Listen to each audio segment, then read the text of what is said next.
Que bom estarmos juntos mais uma vez, que bom é tirar esse tempinho para nós estudarmos a Palavra de Deus nesta manhã, refletirmos naquilo que Deus tem para nós. Nós estamos falando da série Contrastes, é o tema 4, a cena número 4 das cenas finais do livro do Apocalipse. E hoje nós vamos entrar nos assuntos picantes aí do livro do Apocalipse. Nós já montamos uma base, uma estrutura. Agora nós vamos entrar nos assuntos picantes aí do livro do Apocalipse. Mas antes, eu queria que você fizesse talvez essa pergunta: quem pode entrar no céu? Você já fez essa pergunta ou não? Quem será que pode entrar no céu? E hoje nós vamos descobrir quem são aqueles que podem entrar no céu. Então, eu convido você a abrir a sua Bíblia no livro de 2 Tessalonicenses. Hoje nós não vamos iniciar com o livro do Apocalipse, já vamos no livro do Apocalipse, mas vamos em 2 Tessalonicenses. Nós vamos ler a partir do verso 3. A partir do verso 3. Achou aí?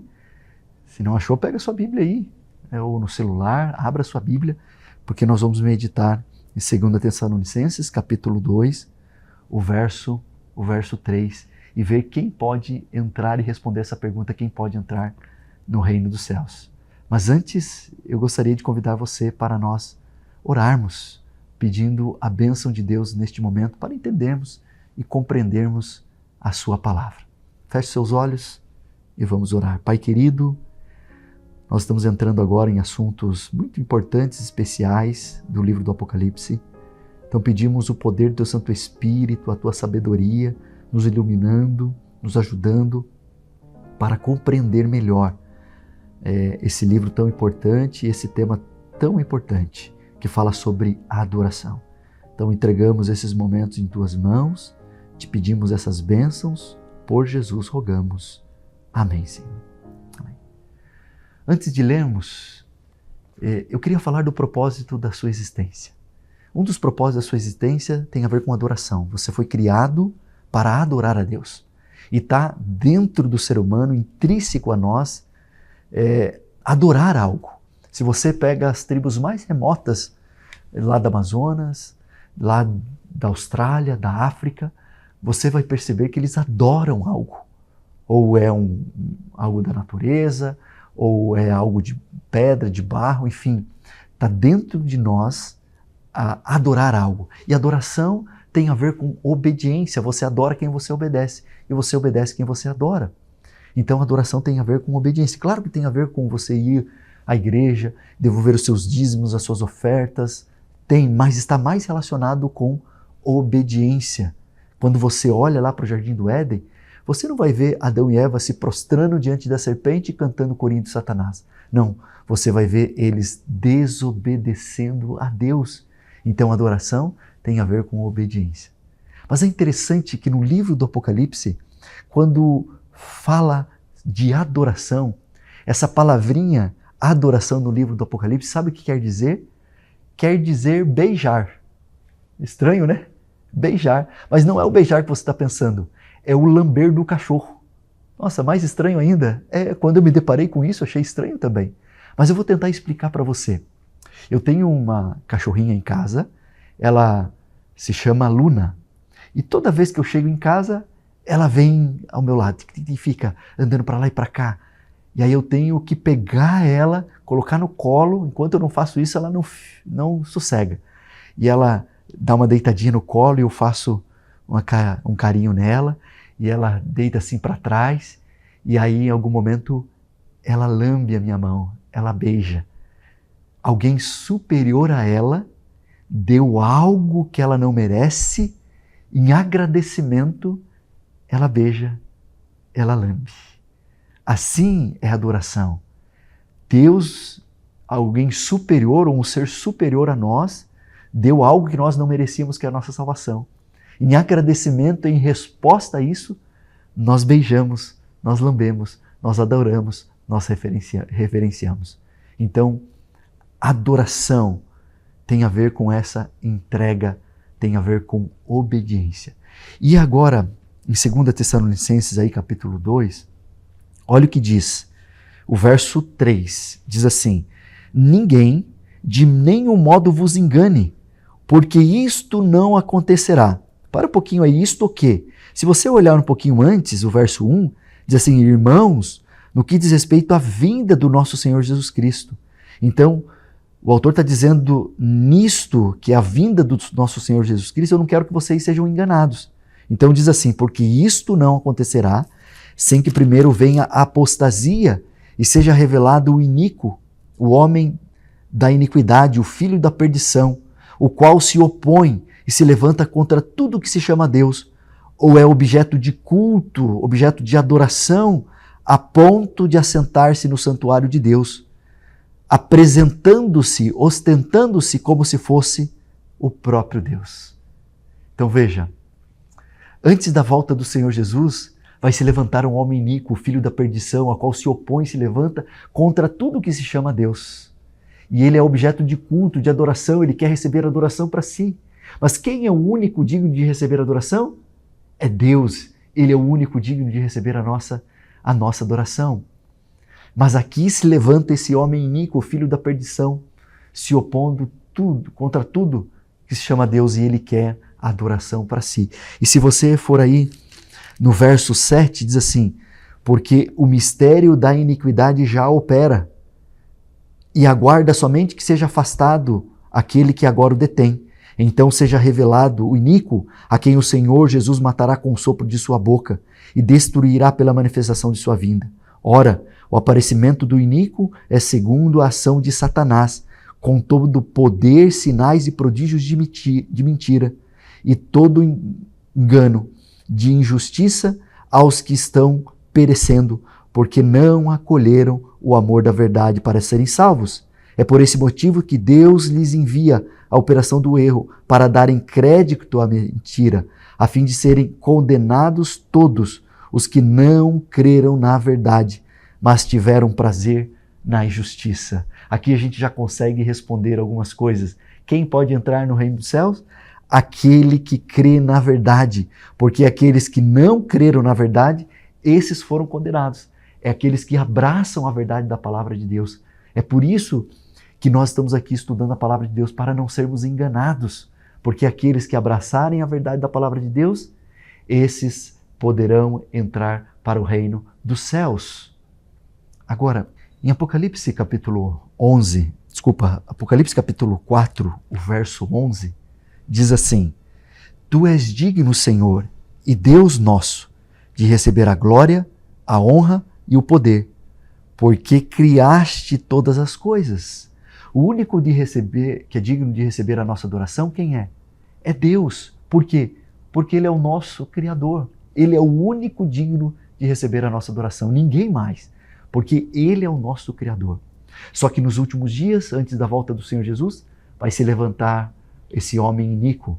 E se você for em Apocalipse capítulo 12, o verso 17, lembra que nós terminamos esse texto falando do grande conflito? Nós falamos desse texto e diz aqui o verso 17, capítulo 12, verso 17.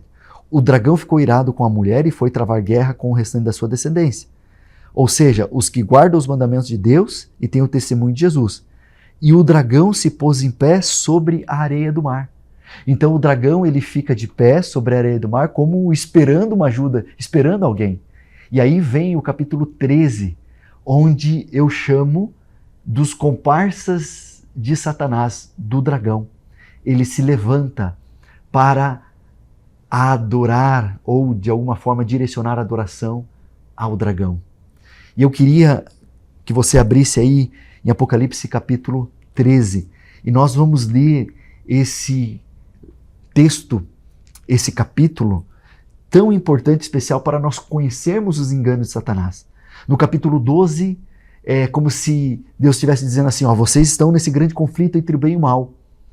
Mas aqui no capítulo 13, mostra as artimanhas do dragão, da besta e das duas bestas. Então, nós vamos tomar tempo em identificar essa besta.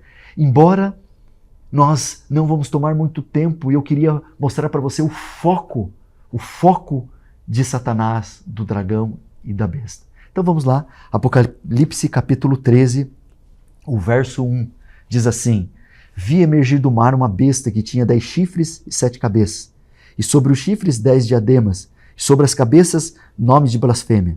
A besta que vi era semelhante a leopardo, com pés como de urso e boca como de leão. E o dragão deu à besta o seu poder, o seu trono e grande autoridade. E uma das cabeças da besta parecia ter sido golpeada de morte, mas essa ferida mortal foi curada. E toda a terra se maravilhou, seguindo a besta. E veja o verso 4. E adoraram o dragão, porque deu autoridade à besta. Também adoraram a besta, dizendo: quem é semelhante à besta? Quem pode lutar contra ela? Veja, aqui o dragão recebe adoração. Quem que é o dragão? É Satanás. Ele recebe adoração. Mas quem que é o único digno de receber adoração? Quem é? É Deus. Por quê? Porque Ele é o nosso Criador.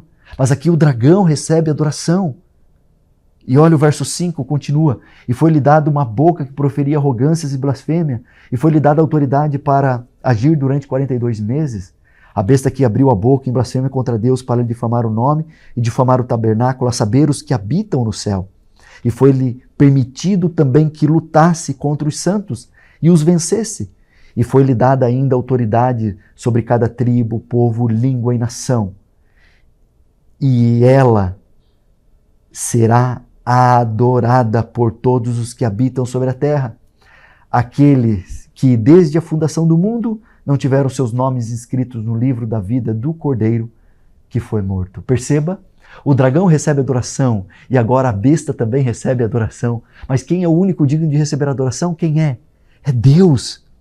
Porque Ele é o nosso Criador, Ele é o único digno de receber adoração. Então esse comparsa do dragão, essa primeira besta, esse poder político, esse poder religioso, ele se levanta junto com o dragão para buscar adoração para si.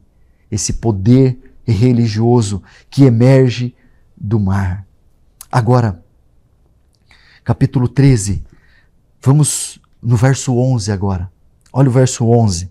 Fala da segunda besta, essa besta que emerge da terra. É um poder político. Diz assim: vi ainda outra besta emergir da terra. Tinha 2 chifres, parecendo o cordeiro, mas falava como dragão. Ela exerce toda a autoridade da primeira besta na sua presença e faz com que os seus habitantes adorem a primeira besta, cuja ferida mortal havia sido curada. Também opera grandes sinais, de maneira que até faz descer fogo do céu sobre a terra diante de todas as pessoas. Seduz os que habitam sobre a terra, por causa dos sinais que lhe foi dado de executar, permitindo realizar diante da besta, dizendo aos que habitam sobre a terra, que faça uma imagem à besta.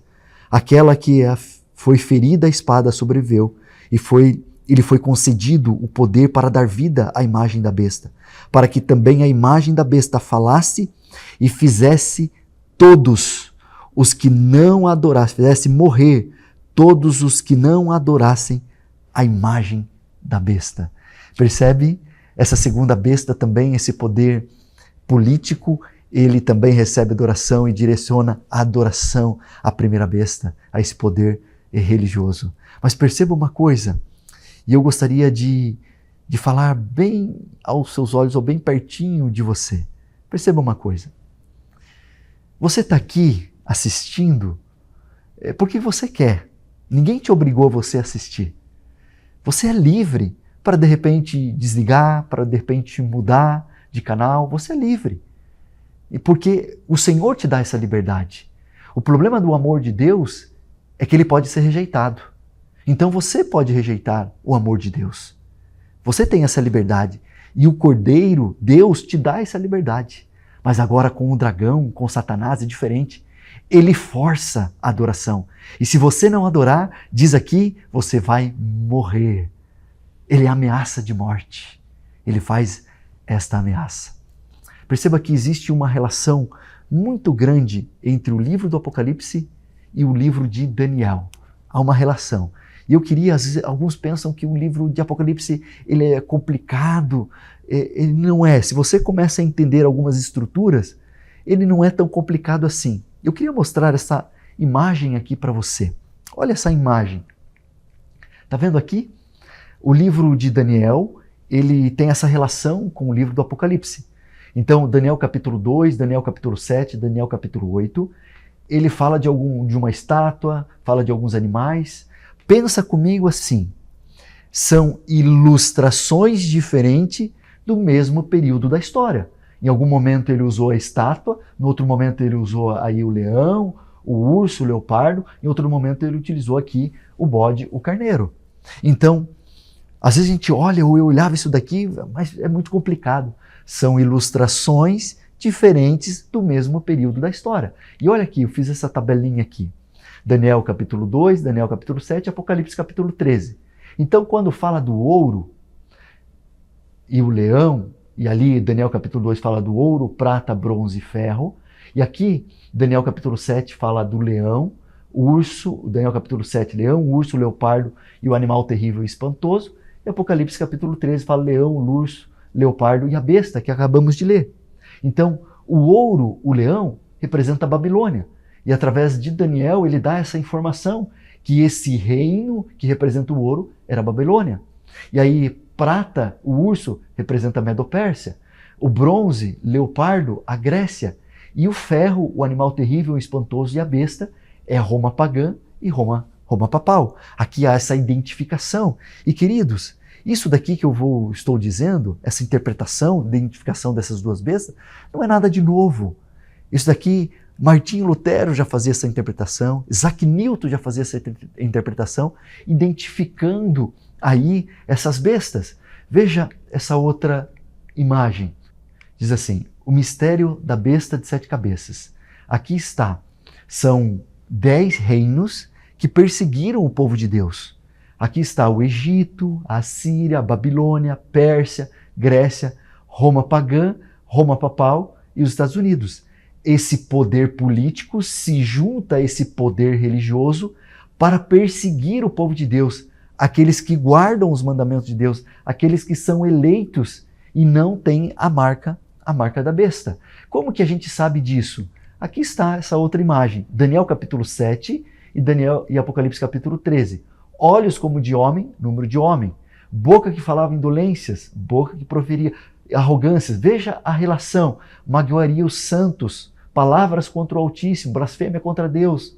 Mudaria os tempos e a lei. Então essa relação. E aí a gente consegue fazer essa identificação. Apocalipse 13 fala que opera sinais. É um poder religioso. Seduz as pessoas. Comunica fôlego à imagem da besta. É esse poder religioso, esse falso profeta, que se junta ao dragão, que se junta ao poder político para forçar a adoração. E aí esse poder político ele faz morrer, impõe uma marca e controla a economia. Então, veja, tudo isso está relacionado com a adoração. Esses dois eventos, a besta de 2 chifres, os 2 eventos indicam que a crise final será definida por uma atitude de adoração. Você adora quem você obedece. Então você vai ter que decidir nesses últimos dias quem você quer adorar. Se você quer adorar o Deus verdadeiro que te criou, ou você quer adorar a besta e as suas imagens e o dragão, então você vai ter que decidir. E aqui é interessante, faz essa relação com Daniel capítulo 3 e Apocalipse capítulo 13, a imagem de ouro. Não sei se você lembra, você deve ter estudado aqui alguns momentos aqui pela manhã, quando o rei de Babilônia, ele tem o sonho da estátua e ele manda levantar essa estátua no campo de Dura e todos têm que se prostrar diante da estátua. E os amigos de Daniel são os únicos que não se prostram. E falando sobre essa imagem, o rei ele faz uma imagem de 60x6 para ser consagrada e adorada. A besta faz uma imagem da besta para ser adorada. Essa palavrinha imagem e icon aparece 11 vezes lá em Daniel capítulo 3. Em Apocalipse aparece 5 vezes o mesmo verbo adorar. Desculpa, o mesmo verbo, a imagem. Aparece a mesma palavrinha imagem 3 vezes. E o verbo adorar aparece 10 vezes e o verbo adorar aqui aparece 5 vezes. Um chamado à adoração é seguido de um decreto de morte. Um chamado à adoração à besta é seguido de um decreto de morte para todas as nações, homens de todas as línguas e a terra e todos os seus habitantes. Então, querido, nos últimos dias da história deste mundo, você vai ter que decidir quem você quer adorar. Existem 3 partes da Bíblia que Deus escreveu com as suas próprias mãos. 3 partes. Primeira parte, que eu encontro, é os 10 mandamentos. Está lá em Êxodo capítulo 20. A segunda parte é Beltesazar, com o dedo ali, lá em Daniel. A terceira é Jesus escrevendo na areia. Lembra? Escrevendo na areia, a mulher pecadora. Quando Jesus escreveu na areia, nós não sabemos o que ele escreveu. Nós não sabemos. A Bíblia não relata. Em Daniel, lá, Beltesazar, nós temos parte, uma pequena parte. Mas nós temos uma grande parte em Êxodo capítulo 20. E eu queria mostrar para vocês aquilo que Deus está dizendo para nós fazermos e aquilo que o dragão está mandando a gente fazer. Ou é Deus dizendo assim, ó, anda por esse caminho? O dragão, não é bem assim, pode ser por esse outro caminho. Então, se Deus tomou o tempo em escrever com suas próprias mãos aquilo que está em Êxodo, a sua lei, é importante ou não é? Se você tem uma empresa, se você tem alguns funcionários aí à sua disposição, se é um serviço importante, você mesmo vai lá e faz. Deus, ele não mandou ninguém escrever os seus mandamentos. Ele mesmo escreveu com as suas próprias mãos. É importante ou não é? Então eu queria tomar tempo para fazer essa comparação. Êxodo capítulo 20, aquilo que Deus diz, e Apocalipse capítulo 13. Abra sua Bíblia aí, você pode acompanhar onde você quiser. Êxodo capítulo 20, olha o que diz. Êxodo capítulo 20, o verso 3. Olha o que diz, diz assim, não terás outros deuses diante de mim. E se você for em Apocalipse capítulo 13, o verso 14, Deus diz assim, não terás outros deuses diante de mim? Mas o dragão diz assim, o verso 3, uma das cabeças da besta parecia ter sido golpeada de morte, e essa ferida mortal foi curada, e toda a terra se maravilhou seguindo a besta. E adoraram o dragão, porque deu a sua autoridade à besta, e também adoraram a besta. Deus diz, não terás outros deuses diante de mim. Mas o dragão recebe adoração, a besta recebe adoração. Se você for em Êxodo capítulo 20, o verso 4, olha o que diz, Êxodo capítulo 20, o verso 4. Não faça para você imagem de escultura, nem semelhante alguma do que há em cima no céu, nem embaixo da terra, nem nas águas debaixo da terra. Não adore essas coisas, nem preste culto a elas, porque eu sou o Senhor seu Deus, sou zeloso, e visito a iniquidade dos pais nos filhos, até a 3ª e 4ª geração daqueles que me odeiam.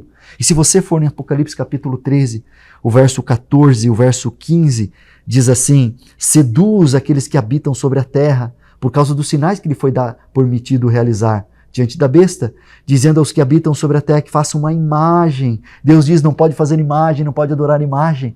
Mas Satanás não faz uma imagem, totalmente contrário àquilo que Deus diz, faz uma imagem. Se você for Êxodo capítulo 20, o verso 7 diz assim, não tome o nome do Senhor teu Deus em vão, porque o Senhor não terá por inocente que tomar o seu nome em vão.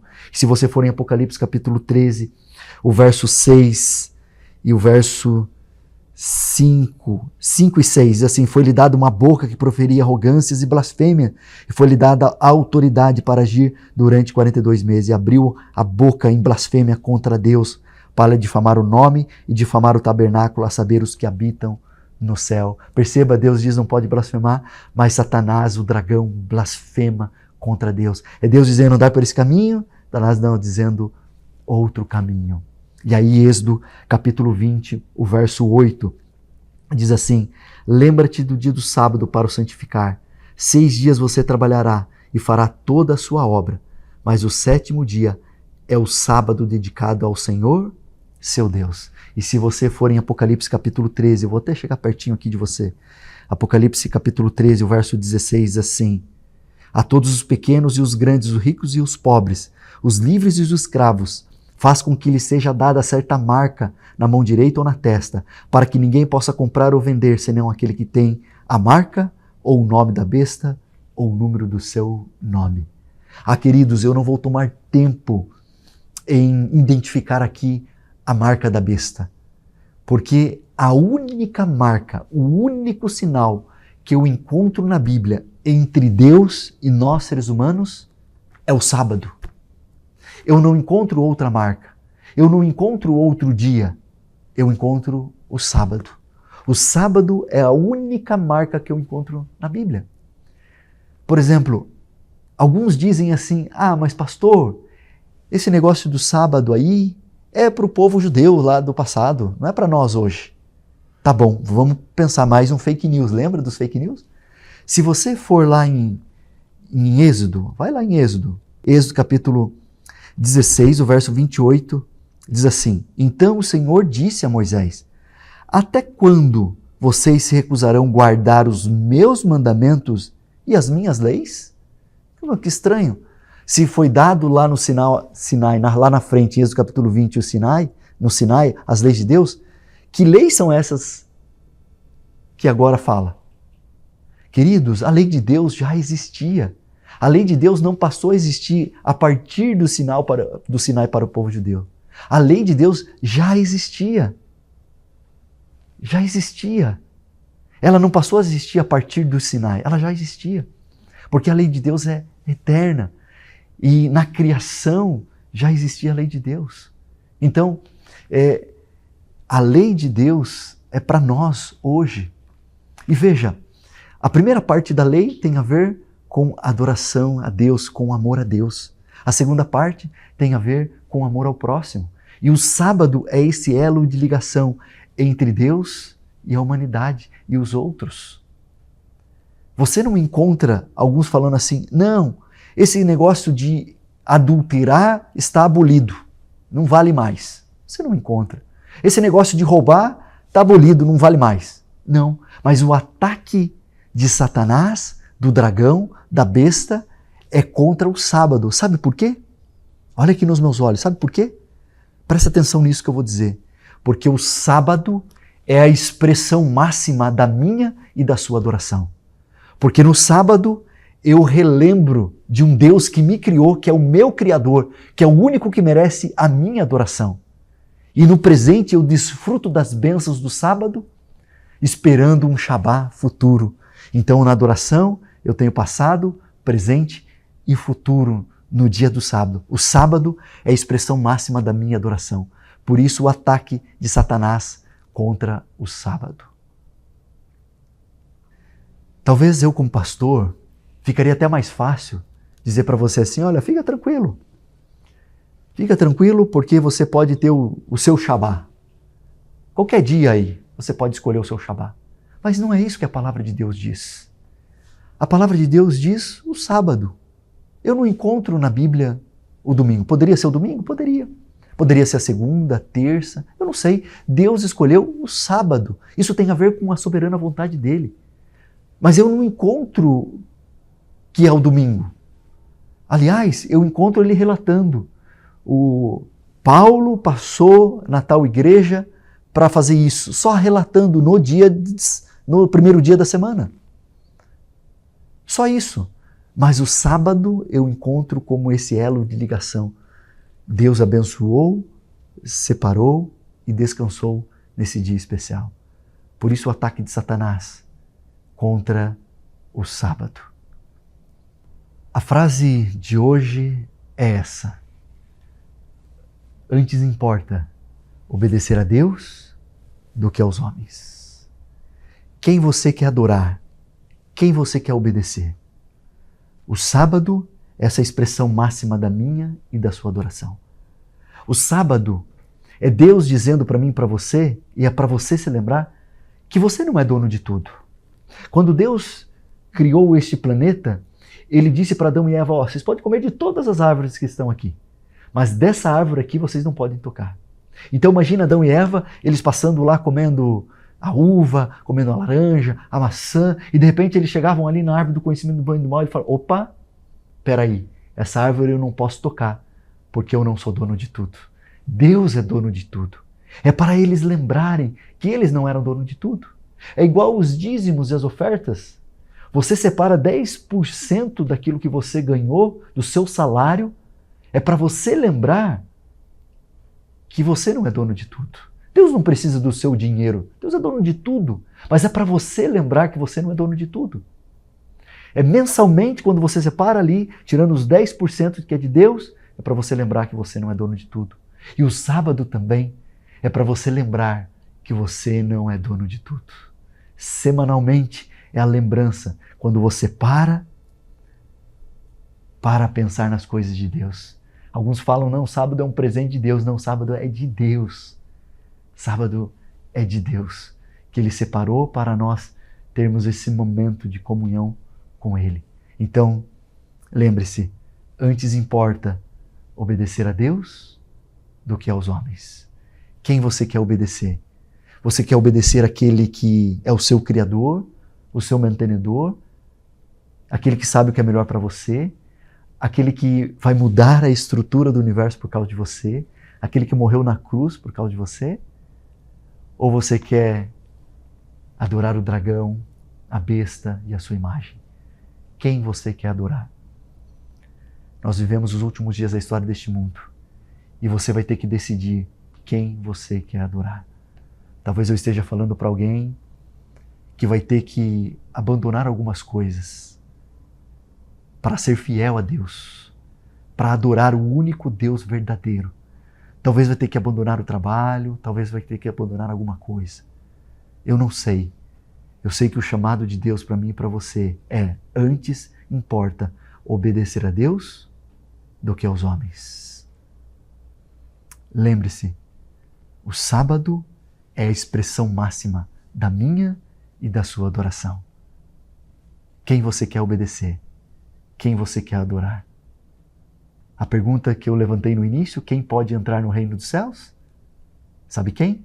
Aquele que abraça, aquele que acolhe a verdade da palavra de Deus e aquele que adora e obedece o único Deus verdadeiro, seguindo os seus mandamentos, seguindo as suas ordens, seguindo e fazendo a tua vontade. Antes importa obedecer a Deus do que aos homens. E eu gostaria de fazer um apelo ao seu coração nesta manhã. Você que se deparou com esta verdade. Satanás tem tentado nos enganar com várias fake news, mas esta é a verdade da palavra de Deus. Antes importa obedecer a Deus do que aos homens. Quer você nesta manhã dizer para Deus, eu quero adorar o único Deus verdadeiro. Eu não quero adorar a besta, não quero adorar o dragão, eu quero adorar a Cristo, o Cordeiro que entregou a sua vida por mim, e eu quero obedecer os seus mandamentos e fazer a sua vontade. Antes importa obedecer a Deus do que aos homens. Se você tem esse desejo, entregue a tua vida a Cristo mais uma vez e faça essa oração, assumindo esse compromisso de adorar única e exclusivamente a Deus. Parabéns pela sua decisão. Parabéns pela sua entrega. O único digno de receber a nossa adoração é Deus, porque Ele é o nosso Criador. É o único digno de receber a nossa obediência, a nossa reverência e a nossa adoração. Então, parabéns pela sua decisão. Seja fiel a Deus, guardando os seus mandamentos. Seja fiel a Deus, adorando o único Deus verdadeiro. E lembre-se, antes importa obedecer a Deus do que aos homens. Parabéns pela sua decisão. Eu gostaria de orar, fazer uma oração para que Deus te dê condições para que você seja fiel aos mandamentos de Deus, para que você seja fiel a Deus. Feche os seus olhos e vamos orar. Pai querido, nós agradecemos pela mensagem da Tua Palavra. Nós queremos adorar única e exclusivamente a Ti, ó Pai. O Senhor é o único digno de receber a nossa adoração, a nossa obediência, porque o Senhor é o nosso Criador. Por isso, nesta manhã, nós afirmamos, antes importa obedecer a Deus do que aos homens. Por isso, entregamos a nossa vida em Tuas mãos e abençoe cada decisão aqui tomada, que a tua mão poderosa esteja sobre cada um deles. O Senhor dê condições a cada um deles a serem fiéis a Ti e a adorar o único Deus verdadeiro. Então entregamos a nossa vida em Tuas mãos, te pedimos por Jesus. Amém, Senhor.